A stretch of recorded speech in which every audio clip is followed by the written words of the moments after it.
Malam hari ini saya diberi tema Unlock Your Faith.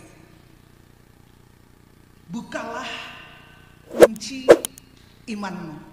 Puji Tuhan. Karena kata Tuhan, tanpa iman kita tidak berkenan kepada Tuhan. Jadi wajib kita beriman. Kita akan lihat ayat pertama, Ibrani 11 ayat 6. Ibrani 11 ayat 6 kita akan baca bersama. Tetapi tanpa iman tidak mungkin orang berkenan kepada Allah.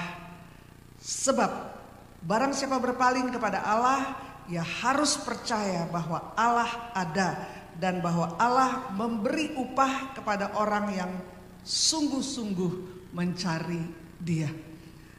Tanpa iman, kata firman Tuhan, tidak mungkin orang berkenan kepada Allah tanpa iman. Dan kita harus percaya bahwa Allah ada, keberadaannya itu sanggup untuk menolong apapun masalah kita. Setiap masalah kita itu ada kadaluarsanya, ada expired date. Semua akan berlalu, tidak ada yang abadi. Yang abadi hanyalah Tuhan saja. Dan bahwa Allah memberi upah kepada orang yang sungguh-sungguh mencari Dia. Ketika kita mencari Tuhan dengan sungguh-sungguh, tidak pernah sia-sia. Bahkan ada upahnya. Dan upahnya seringkali apa yang tidak pernah kita lihat dengan mata, kita dengar dengan telinga, timbul dari dalam hati kita sebagai manusia. Itulah semua yang disediakan Allah bagi setiap orang yang percaya kepadanya. Dan salah satu yang Tuhan tidak bisa buat, ada loh yang Tuhan gak bisa buat. Dia bisa buat segala sesuatu. Ada yang Tuhan tidak bisa buat, yaitu Tuhan tidak bisa berbohong.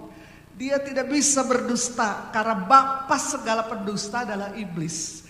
Jadi kalau dia katakan bahwa ada upah untuk orang yang sungguh-sungguh mencari Dia, itu ya dan amin, pasti digenapi. Upah kita itu bukan dari bos kita, bukan dari pekerjaan kita atau usaha kita, tapi semua adalah anugerah dari Tuhan. Jadi kita harus punya iman. Tanpa iman tidak mungkin seorang pun berkenan kepada Tuhan. Nah sekarang apakah iman itu? Apakah iman itu? Kita lihat Ibrani 11 ayat 1. Ibrani 11 ayat 1. Kita baca bersama ya. Kita baca bersama. 3, 2, 1. Iman.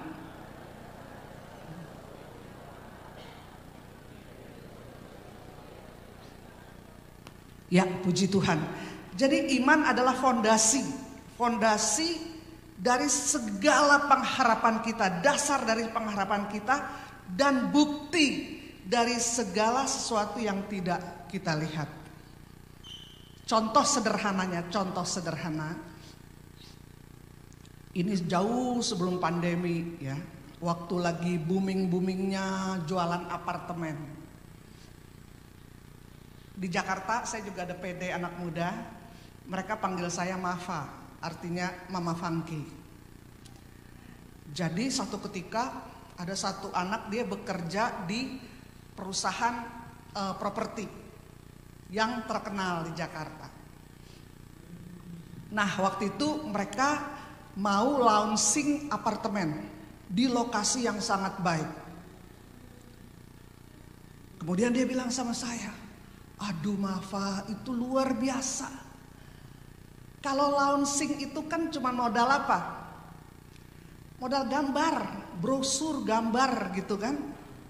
Udah ada nggak gedungnya? Kalau launching itu, tiang pancangnya aja belum dipasang. Cuma perencanaan ada gambarnya. Maka dia bilang itu luar biasa, seperti kacang goreng lakunya. Karena lokasinya baik, apartemennya bagus, harganya juga oke. Wah, lakunya seperti kacang goreng. Padahal tiang pancang saja belum digali. Apalagi mau jadi apartemennya belum. Itu kenapa orang mau beli?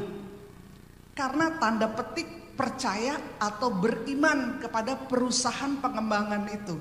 Jadi mau DP, down payment, dan setiap bulan bayar angsuran. Itu karena apa? Tanda petik itu ada iman kepada perusahaan pengembang yang menawarkan apartemen-apartemen itu. Jadi ini contoh sederhana bahwa iman adalah fondasi atau apa di sini dibilang dasar dari segala sesuatu yang kita harapkan. Jadi orang yang DP kemudian angsuran itu berharap nanti saya punya apartemen di lokasi yang baik ini. Selain dasar, di sini dikatakan bukti dari segala sesuatu yang tidak kita lihat. Belum kelihatan apartemennya, baru modal brosur, gambar. Tetapi seperti apalagi kalau makin dekat tahunnya penyerahan kunci, itu sepertinya bayangan apartemennya tuh udah semakin nyata. Mungkin sudah pilih nanti dekornya saya mau minimalis, interiornya, dapurnya, atau saya mau yang agak klasik barangkali ya. Udah mulai pilih-pilih sofa, mebelnya. Padahal apartemennya belum jadi. Jadi iman adalah dasar dari segala pengharapan kita dan bukti dari yang belum kelihatan. Belum kelihatan. Bahkan kita mungkin udah nawarin kok teman-teman dari luar kota. Nanti kalau apartemen saya sudah jadi, kamu bisa nginep di apartemen saya. Padahal belum ada. Nah, itulah contoh sederhana dari iman. Maka Tuhan memberi banyak janji-janjinya. Saya belum pernah ngitung, tapi katanya ada yang sudah pernah ngitung 32.000 lebih janji-janji Tuhan yang adalah ya dan amin bagi kita. Jangan takut saja katanya 365 janji Tuhan. Jangan takut. Karena 1 tahun ada 365 hari. Kalau bangun kan kita suka iblis nakut-nakutin. Wah, nanti ini, nanti itu, nanti itu. Tapi setiap hari ada janji Tuhan. Jangan takut. Aku menyertai kamu senantiasa sampai akhir zaman. Jangan khawatir. Burung di udara aku pelihara, terlebih lagi dirimu. Rambutmu jatuh berapa lembar saja, sisanya berapa Tuhan tahu. Orang paling mengasihi kita mau gak repot-repot. Wah, saya hitung ya rambut kamu sekarang hari ini berapa jumlahnya. Orang paling sayang sama kita aja males ngitung rambut kita. Kecuali yang rambutnya tinggal 5 lembar kali ya. Tapi Tuhan Maha tahu, saking sayangnya. Berapa lembar yang jatuh, berapa lembar yang masih tinggal, Dia selalu tahu jumlahnya setiap hari. Jadi itu adalah contoh dari yang sederhana tentang iman. Nah, sekarang supaya kita makin bertumbuh dalam iman, ada bagian Tuhan, ada bagian manusia. Bagian Tuhan sudah maksimal, nggak bisa lagi ditambah. It is finished. Sudah selesai. Bagian kita lihat Roma 10 ayat 17. Kita baca bersama lagi ya. 3, 2, 1. Jadi iman timbul dari pendengaran, dan pendengaran oleh firman Kristus. Jadi hati kita mesti banyak mendengar firman. Makanya di misa, resep bahagia di misa berbagai versi sih ya. Tetapi salah satu versinya adalah berbahagia yang mendengarkan sabda Tuhan dan tekun melaksanakannya. Jadi resep bahagia itu mendengar sabda Tuhan, bukan cuma dengar, tetapi tekun melaksanakannya. Kita jangan cuma jadi ahli mendengar, tapi lebih ahli di dalam tekun melaksanakan sabda Tuhan. Kita akan berbahagia dan iman kita akan makin bertambah. Santo Hieronymus berkata, tidak mengenal kitab suci berarti tidak mengenal Kristus. Kita nggak bisa jalan pintas, jalan tolok, saya mau imannya mau besar, tapi nggak mau baca firman, nggak bisa. Karena iman timbul dari pendengaran dan pendengaran oleh firman Kristus. Jadi kalau kita mau punya iman, kita wajib baca sabda Tuhan. Mau ngerti nggak ngerti, itu makanan untuk roh kita. Setiap hari tanpa baca firman, roh kita jadi lemah. Kalau orang yang lemah imannya, itu bawaannya khawatir terus, takut terus, mudah tersinggung, marah-marah, negatif, iri hati, dengki, julid. Itu berarti imannya rendah. Maka kita mesti banyak membaca firman, karena iman timbul dari pendengaran dan pendengaran oleh firman Kristus. Nah, sekarang bagaimana to unlock our faith? Bagaimana untuk membuka kunci iman kita? Tidak ada jalan lain kecuali kita baca Yakobus 2 ayat 17. Kita baca bersama lagi. Demikian juga halnya dengan iman.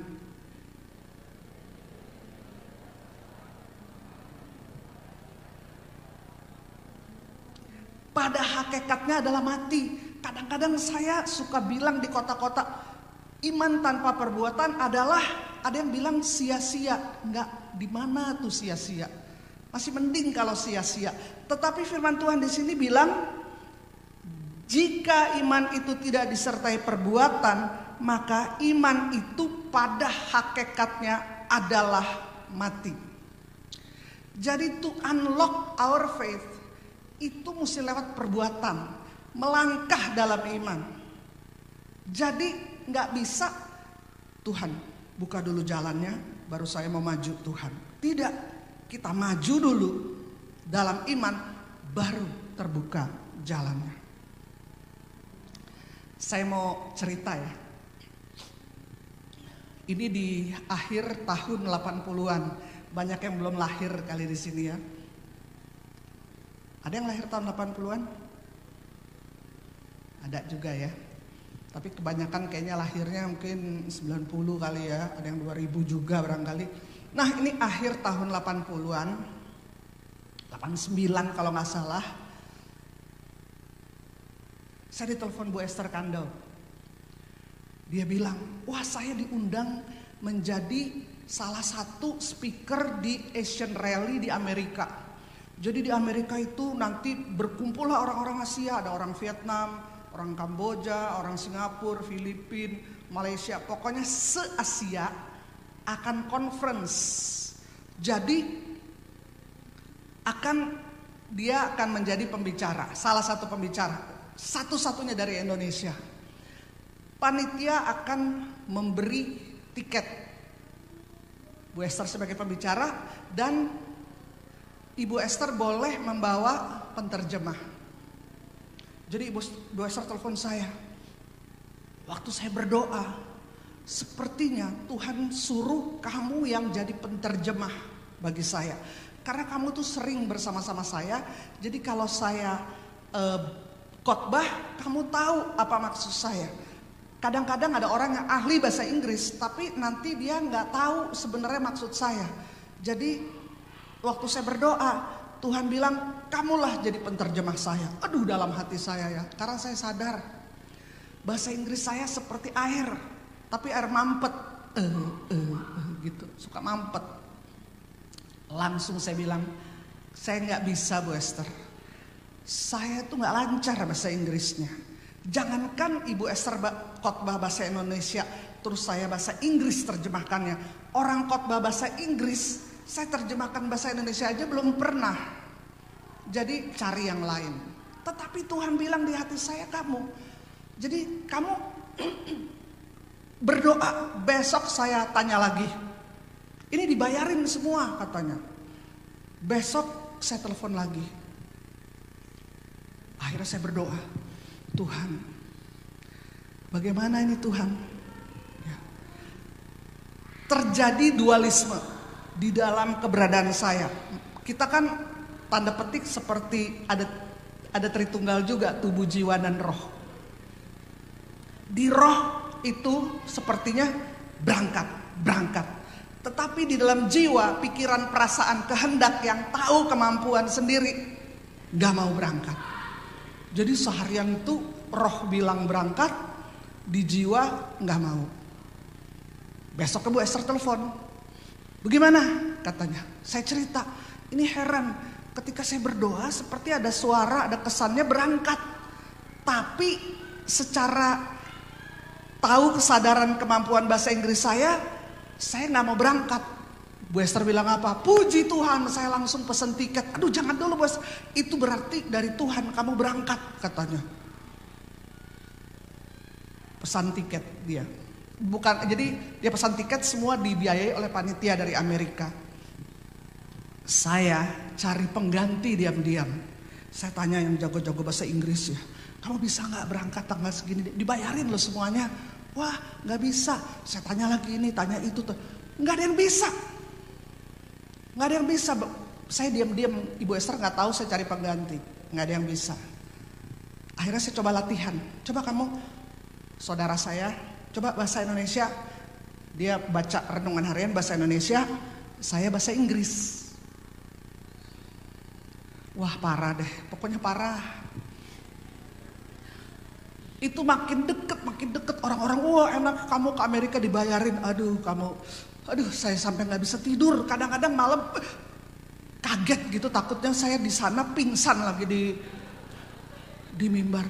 Aduh sampai keringet dingin. Kadang-kadang makin deket berangkat perut saya kenapa jadi mules. Aduh. Akhirnya udahlah saya berangkat, nanti di sana saya cari-cari pengganti juga. Saya pikir begitu ya. Berangkat kita. Wah. Disambut oleh panitia di airport. Langsung dibilang, oh malam pertama kita ada pertemuan inti katanya ya. Nanti ada berapa orang asing juga datang. Jadi mulai nanti kamu tugas menerjemahkan. Langsung saya. Akhirnya datang nih tamu-tamu. Gak banyak kan inti. Saya bilang ada berapa yang gak bisa bahasa Indonesia? Oh sekitar 5 orang. Oh kalau gitu gini, supaya Ibu Esther puas ngomongnya di depan. Itu yang 5 orang di belakang di pojok sama saya. Jadi Ibu Esther bahasa Indonesia aja, nanti saya di pojok, saya bilang bahasa Inggrisnya. Ya, Ibu Esther 5 kalimat ngomong tentang doa. Saya kesimpulannya aja, she's talking about prayer. Pokoknya saya summary aja. Akhirnya ya datanglah hari yang menakutkan. Waktu itu pertama adalah kita bicara di orang bule semuanya. Orang bule semuanya, gak ada orang Asia. Saya cari pengganti juga gak ada ya, aduh. Maka Ibu Esther waktu itu WL-nya berkata, our speaker tonight from Indonesia, Esther Kandau. Wah, tepuk tangan. And also our interpreter tonight from Indonesia, Meike Lolong. Aduh, saya majunya tuh udah kayak robot. Aduh, Tuhan kau Allah Maha tahu. Untung mimbarnya tuh yang kayu, yang gede banget. Jadi saya, Ibu Esther di mimbar, saya pegangan di sini ya. Sambil pasang kuda-kuda biar nggak pingsan. Ya. Saya bilang, Tuhan, Engkau Allah Maha tahu, saya udah sampai sini Tuhan dalam hati ya. Tolong saya Tuhan, jangan permalukan saya Tuhan. Terus Ibu Esther bicara. Biasa kalau dia kan pembicara kebangunan rohani.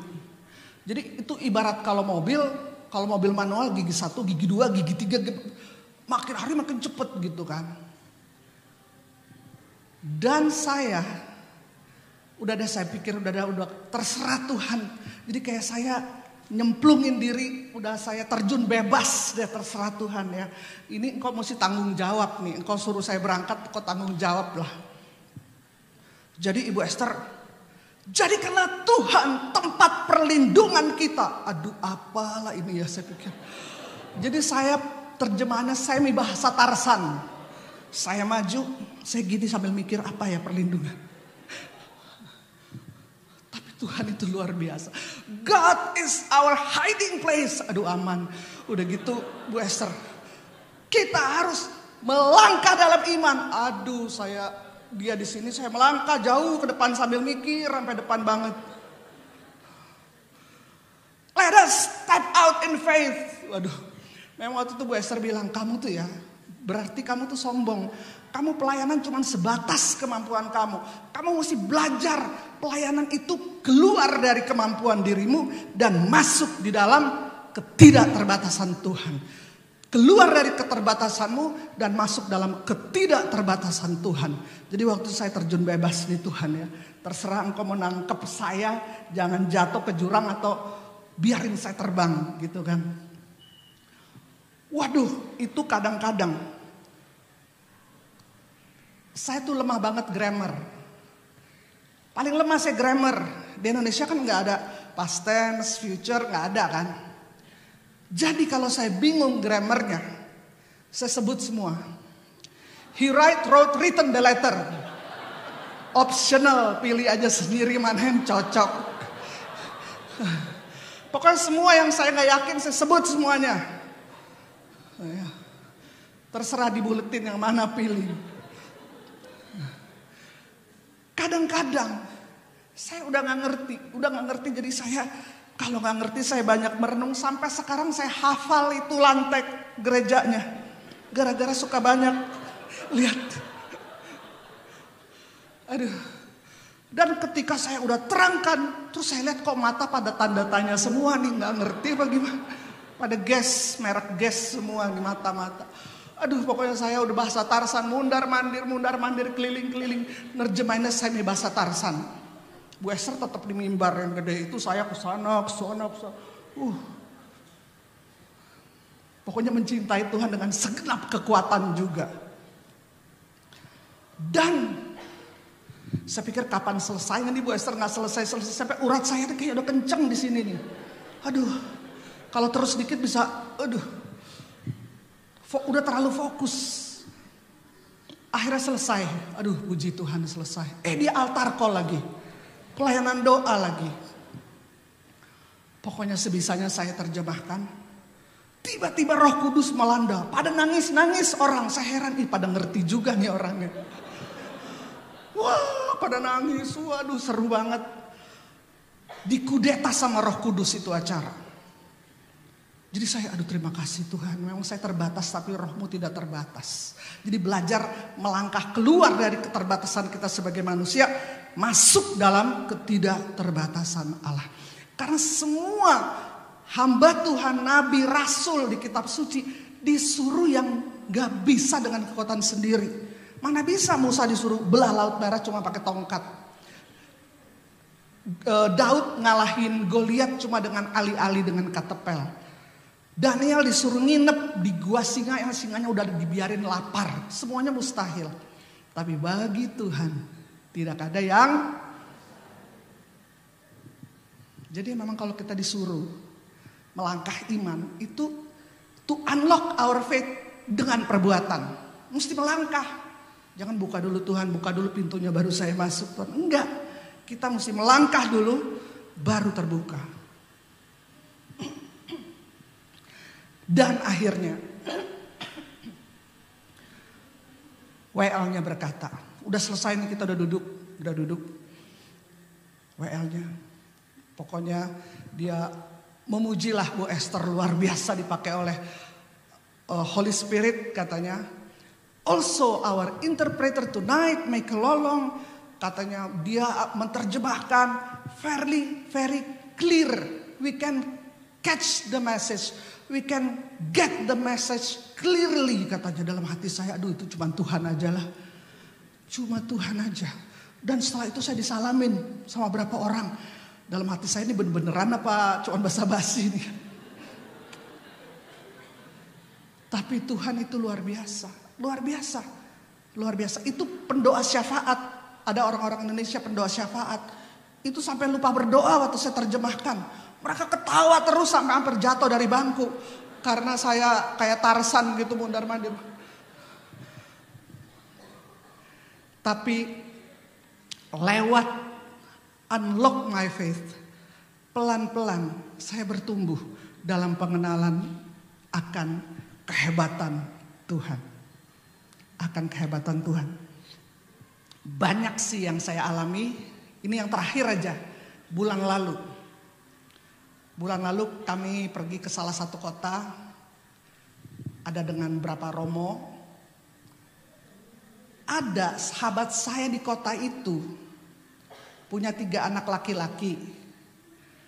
Dan anak sulungnya dari SMP sudah dapat panggilan jadi romo. Tapi dia gak setuju, ibunya gak setuju. Karena ini anak cakep gitu ya, ganteng, juara seprovinsi. Wah pokoknya harapan ibunya anak sulung. Tapi anak ini dapat panggilan. Akhirnya dia masuk seminari, bahkan sudah 4 tahun jadi romo. Dan akan dikirim, karena pinter, akan dikirim sekolah ke Italia, Vatikan. Dia tetap gak setuju. Dan waktu saya ketemu dia udah sakit-sakitan, suaminya udah sakit. Bahkan dia tadinya masuk ke politik, teman saya ini ibu-ibu masuk politik. Dan di dalam politik dia gak jadi, waktu itu mau jadi wali kota, rugi 15 miliar. Usahanya ambruk dan dia sepertinya susah. Kemudian anak ketiganya dari kecil itu kalau tidur maunya pakai salib, pakai Bunda Maria. Dia udah ketakutan, aduh kakaknya udah jadi romo, panggilan. Ini ntar ketiga jadi romo juga lagi. Jadi saya ganti semua mainannya, jadi Batman, jadi Superman, Ben 10, Pokemon, semua dia ganti semua. Jadi kalau tidur mau pakai salib, dicabut salibnya, pakai Batman. Dan apa yang terjadi? Ini anak yang ketiga sakit paru-paru gitu. Pokoknya macam-macam sakitnya, udah bakteri segala, udah stadium 3. Sudah sampai bercak-bercak. Anak laki-laki udah gak bisa pakai celana panjang, pakai sarung. Karena tubuhnya kayak gak tahu sakit apalah. Akhirnya saya panggil dia karena ada 2 romo biar dikonseling. Jadi kita bertiga sama dia. Saya tetap gak setuju anak saya nanti kalau kasihan loh orang tua romo, ibu romo paling takut kalau anaknya keluar dari romo, jadi romo. Jadi itu saya takut anak saya karena anaknya ganteng, takut digoda gitu ya, terus keluar kan yang malu kan orang tua. Saya takut itu bukan panggilannya apa, pokoknya dia ngalor ngidul kemana-mana. Saya pikir biarin aja lah nih 2 romo yang melayani dia gitu. Jadi romo ini bilang ini, romo itu bilang ini, udah bilang macam-macam. Udah makin malam gak kelar-kelar ini. Tiba-tiba saya pernah ingat, dia pernah cerita bahwa anak yang jadi romo ini ketika umur 11 tahun sakit demam berdarah, udah mau mati. Udah mau mati lah, gak ada harapan. Maka dia berdoa kepada Tuhan, Tuhan, kalau anak saya hidup, saya persembahkan bagimu. Dan anak ini ditanya, kalau kamu sembuh mau jadi apa? Saya mau jadi pastor. Anak ini sembuh. Tiba-tiba Tuhan ingatkan. Itu saya udah ngantuk sebenarnya. Karena konselingnya lama, terus dia ngalor ngidul. Akhirnya gak tahu deh, itu pasti Roh Kudus. Saya bilang, kan 2 romo ini bicara terus. Nolongin ibu ini. Karena saya pikir ajak 2 romo lah supaya dia bisa gimana. Akhirnya saya bilang gini, dari tadi kamu temanya panggilan lah, nanti dia takut keluar lah, takut gak berbuah lah, takut apalah. Sebenarnya temanya itu harusnya kamu lunasi, bayar janjimu, nasarmu pada Tuhan. Tiba-tiba kayak saya yang udah ngantuk jadi kayak galak gitu.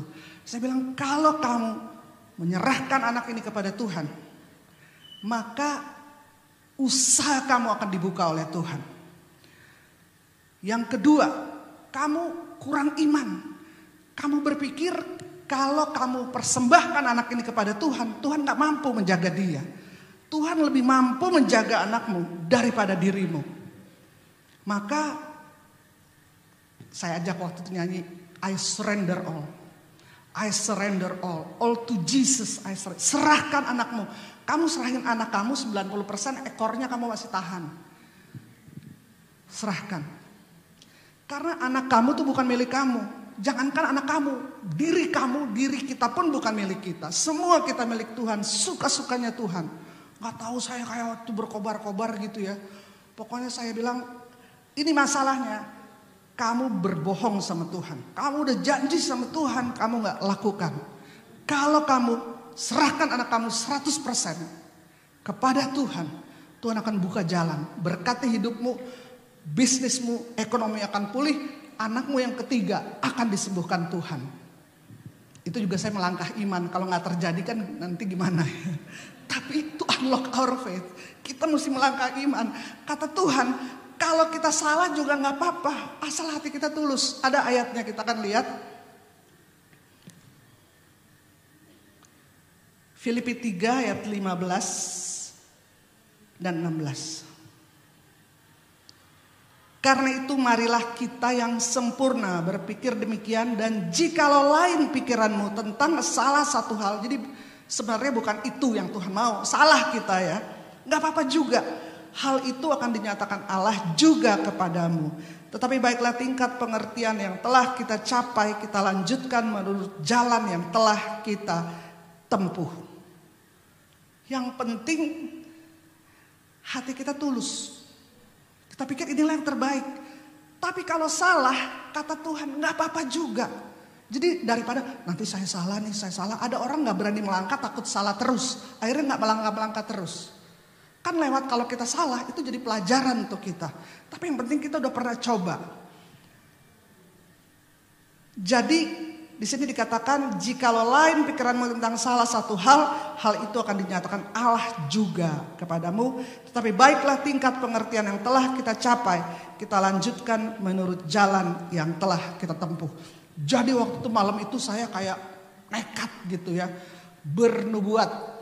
Saya bilang, kalau kamu malam hari ini serahkan anak kamu 100%. Baik anak ke-1, anak ketiga, maka Tuhan akan pulihkan ekonomimu dan anakmu yang ketiga disembuhkan oleh Tuhan. Roh Kudus bekerjalah pastinya. Udah malam tuh, udah jam 12. Saya ajak nyanyi I surrender all. Terus tiba-tiba itu ibu itu nangis. Dia bilang, dia minta ampun kepada Tuhan. Dia serahkan anaknya, anak ke-1, ke-3 kepada Tuhan. Saya serahkan Tuhan. Itu Romo juga pada nangis karena ingat ibu-ibu mereka. Ada satu Romo, ibunya baru meninggal, Romo itu juga menangis. Dia bilang pasti ibu saya mengalami masalah seperti ini juga. Cuman kalau ibu ini terbuka, kalau ibu saya agak pendiam katanya. Pokoknya roh Tuhan bekerja, akhirnya dia menyerah kepada Tuhan. Dia berserah dan menyerahkan anak-anaknya pada Tuhan. Besoknya saya masih tinggal di kota itu. Saya masih ada urusan seharian, saya nyetir gitu ya seharian. Terus besok lagi saya akan pulang. Tiba-tiba saya udah capek nih malam. Tiba-tiba sepertinya Tuhan suruh saya mendoakan anak ketiganya yang sakit. Akhirnya saya telepon kawan saya. Besok saya akan ke Jakarta, tapi malam hari ini saya mau doakan anak kamu. Karena Tuhan sudah menyembuhkan saya dari kanker yang udah last stage, Tuhan sembuhkan, maka saya tergerak untuk mendoakan anak ini. Tapi kamu tolong jemput saya di mana? Karena lain arah gitu. Saya tadinya ada kerjaan di sini, rumah mereka di situ gitu ya. Akhirnya saya ikut mobil dia ke rumahnya. Walaupun sebenarnya secara manusia udah gak mau, udah capek. Tapi saya belajar untuk taat kepada dorongan dari Roh Kudus. Maka saya sampai, saya lihat anak itu udah bercak-bercak hitam-hitam gitu badannya. Dia pakai sarung gitu ya. Udah 6 bulan gak keluar rumah. Macam-macam sakitnya. Akhirnya kasih firman sebentar dan doakan anak ini. Dan apa yang terjadi? Anak itu harus 2 hari lagi periksa. Dan ketika diperiksa ini anak, itu Sampai dokter bilang ini salah laboratoriumnya. Periksa lagi, kenapa bersih semua. Dan itu awal bulan lalu sampai bulan ini kita selalu cek. Udah diperiksa berkali-kali di lab. Dan anak ini disembuhkan oleh Tuhan Yesus. Pulih sama sekali. Saya juga bilang, anak pertama kamu akan berangkat sekolah ke Vatikan. Kamu panggil dia, kamu bilang, mama sudah serahkan sama Tuhan semua. Tadinya ibunya selalu menarik dia untuk keluar. Tapi udah serahkan, jadi ketika anaknya berangkat, saya dikirimin barusan ini video anaknya sudah di Vatikan, luar biasa. Dan luar biasa, suaminya kontraktor, pandemi nggak ada kerjaan, pokoknya udah terpuruk. Tiba-tiba dapat proyek puluhan miliar, 34 miliar. Saya bilang ini aja karena ini dari Tuhan. Dia bilang itu luar biasa, kita udah nggak punya apa-apa. Dapat proyek sudah tanda tangan 34 miliar. Bagi Tuhan tak ada yang mustahil. Waktu itu kalau saya nggak melangkah dalam iman, sok-sokan bernubuat begitu, takut salah gitu kan, kita suka takut salah. Biarin aja, saya pikir nanti kalau saya nggak lakukan, bukannya harus saya sih. Kalau saya pun nggak begitu, mungkin ada orang lain dipakai Tuhan. Tapi biarlah kita belajar. Kalau Tuhan memberi beban apa pada kita, memberi kesan apa pada kita, to unlock our faith, kita mesti melangkah dalam iman lakukan dalam perbuatan. Maka kita akan melihat apa yang belum pernah kita lihat dengan mata, kita dengar dengan telinga, timbul dari dalam hati kita sebagai manusia. Itulah yang disediakan Tuhan untuk setiap kita yang mengasihi Tuhan. Berapa orang mengalami di tempat ini mengalami hal-hal yang mustahil. Rasanya udah gak mungkin. Puji Tuhan. Karena kalau mustahil, di situ kesempatan we unlock our faith untuk melihat mujizat Tuhan. Karena kalau gak mustahil, kalau tidak mustahil, gak perlu iman. Kita gak akan melihat keajaiban-keajaiban Tuhan. Jadi puji Tuhan kalau kita mengalami keuangan yang mustahil, kesehatan yang mustahil, apapun yang mustahil, kita angkat wajah kita, unlock our faith, memandang Allah yang besar, yang lebih besar daripada apapun masalah kita. Kita melangkah dalam iman dan melakukan iman itu dengan perbuatan, maka kita akan melihat betapa luar biasanya Allah yang di kitab suci, Yesus Kristus Tuhan itu hidup dari dulu, sekarang, sampai selama-lamanya. Kasih setianya tidak berubah sampai selama-lamanya. Kadang kita gak mengalami mujizat karena kita batasi Tuhan hanya dengan otak kita saja. Gak mungkin.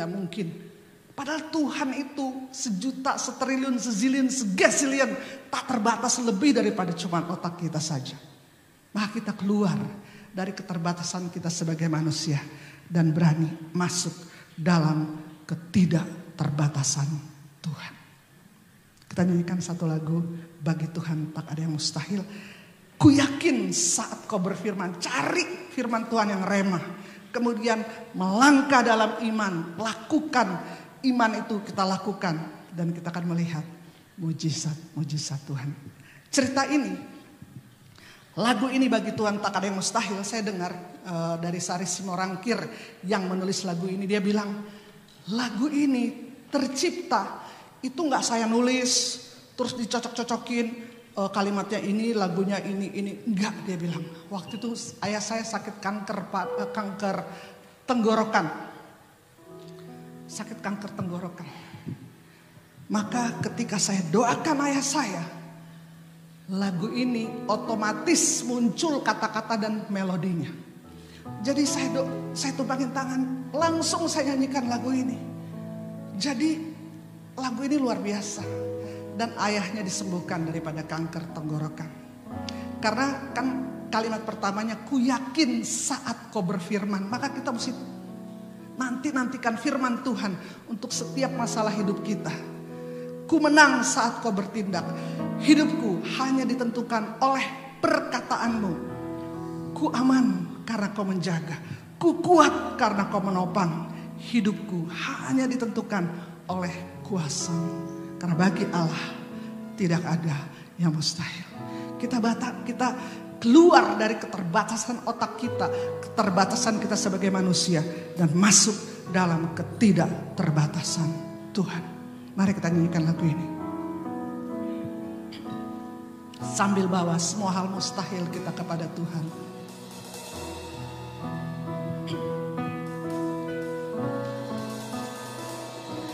Ku yakin saat kau berfirman, ku menang. Oh haleluya. Aralabas saralada sekedede. Hidupku hanya ditentukan oleh perkataan. Amin. Ku aman karena kau menjaga. ku aman saat kau menjaga. Terima kasih Tuhan. Ku kuat saat kau menopang hidupku, hanya ditentukan oleh kuasa. Mari kita bangkit berdiri. Bagi Tuhan tak ada yang mustahil. Bagi Tuhan tak ada yang mustahil. Oh haleluya. Bagi Tuhan tak ada yang tak mungkin. Mujizatnya Mujizatnya disediakan bagiku. diangkat. Ku diangkat dan diberi Bagi Tuhan. Bagi Tuhan tak ada yang mustahil. Bagi Tuhan tak ada yang tak mungkin. Mujizatnya disediakan bagiku. Ku diangkat dan dipulihkannya. Ku yakin saat kau berfirman, Ku yakin saat kau berfirman, ku menang. ku menang saat kau bertindak. Hidupku hanya ditentukan oleh perkataanmu.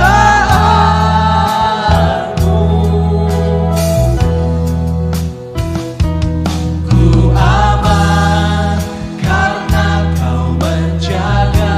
Ku kuat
kepada Yesus, berseru kepada Tuhan, maka Dia akan berikan hal-hal yang besar yang tidak pernah engkau pahami. Hiralabasanai, oh, isyaralaba, isyaralaba, kiralaba. Buka jalan Tuhan bagi semua yang memerlukan terobosan dalam pekerjaan, terobosan di dalam ekonomi, ada hutang piutang yang tidak terbayar. Kau buka jalan Tuhan, berkati anak-anakmu, karena janjimu Engkau Yesus datang memberi kepada kami hidup supaya kami memiliki dalam segala kelimpahan. Nyatakan mujizat-Mu Tuhan di dalam pekerjaan, di dalam ekonomi. Kami juga berdoa Tuhan untuk keluarga-keluarga yang belum semua menerima keselamatan dalam Yesus Kristus Tuhan.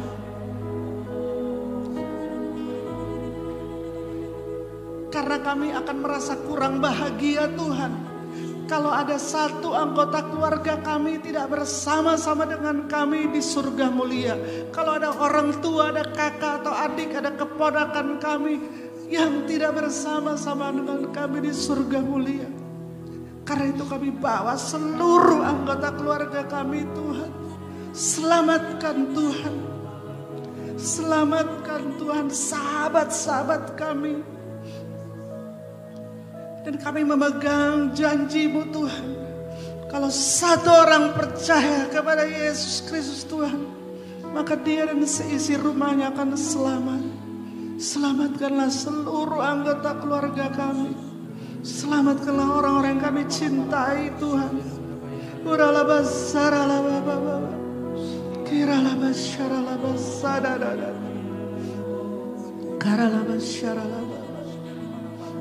Yesus, Yesus. Juga kalau ada yang sakit, dia boleh mengangkat tangan kanannya pada Tuhan. Tangan kiri kau letakkan di bagian yang sakit. Kalau banyak yang sakit, tangan kiri kau letakkan di dadamu. Atau ada anggota keluargamu yang sakit dan kau ingin mendoakan anggota keluargamu atau sahabatmu atau orang yang kau cinta yang sedang sakit. Kita datang pada Tuhan yang tidak terbatas, yang baginya tidak ada yang mustahil. Kami berdoa Tuhan, kau melihat tangan-tangan yang terangkat. Engkau adalah Allah penyembuh dari selama-lamanya sampai selama-lamanya. Apapun penyakit yang kami derita, Kau sanggup sembuhkan. Apapun penyakit yang keluarga kami, sahabat kami derita Tuhan, Kau Allah yang sanggup Tuhan. Kami sungguh berdoa nyatakan mujizat kesembuhan-Mu Tuhan pada setiap kami. Bahwa Engkau Yesus yang di kitab suci tetap hidup, tidak berubah sampai selama-lamanya. Kami mau Tuhan beriman bahwa Engkau tetap sama, Kau sanggup menyembuhkan. Di dalam nama Yesus, Kau sembuhkanlah. Ada yang sakit pada dadanya Tuhan, pada jantungnya, pada paru-parunya, nyatakan kuasa kesembuhan-Mu. Sakit pada perut, asam lambung Tuhan, sembuhkanlah Tuhan. Sakit pada ginjalnya Tuhan, sembuhkan. Pada usus Tuhan, Engkau yang sembuhkan. Pada aliran darah Tuhan, kami berdoa nyatakan kuasa kesembuhan-Mu. Sakit migren di kepala, ada tumor otak apapun juga, nyatakan kuasa kesembuhan-Mu Tuhan. Sakit pada lutut, pada paha, pada kaki Tuhan, kami sungguh berdoa. Sembuhkan Tuhan, sembuhkan Bapa. Nyatakan Tuhan Yesus, Kau tetap sama Tuhan dengan Allah yang kami baca di perjanjian lama, di perjanjian baru. Kau tidak berubah. Nyatakan kuasa-Mu Tuhan. Ada yang sakit pada hatinya Tuhan karena dikhianati, dimusuhi tanpa sebab. Balut segala luka dalam hati Tuhan. Sembuhkan apapun juga yang perlu disembuhkan di dalam kami. Sembuhkan Tuhan. Terima kasih Tuhan Yesus. Terima kasih. Ada berapa orang terikat akan dosa Bapa? Kami sungguh berdoa. Biarlah kuasa Kristus melepaskan daripada segala keterikatan dosa, keterikatan kuasa-kuasa gelap. Kami boleh dimerdekakan di dalam Yesus Kristus Tuhan. Terima kasih Tuhan, terima kasih. Kita nyanyikan refnya sebagai iman bahwa bagi Tuhan tidak ada yang mustahil. Bagi Tuhan tak ada yang mustahil.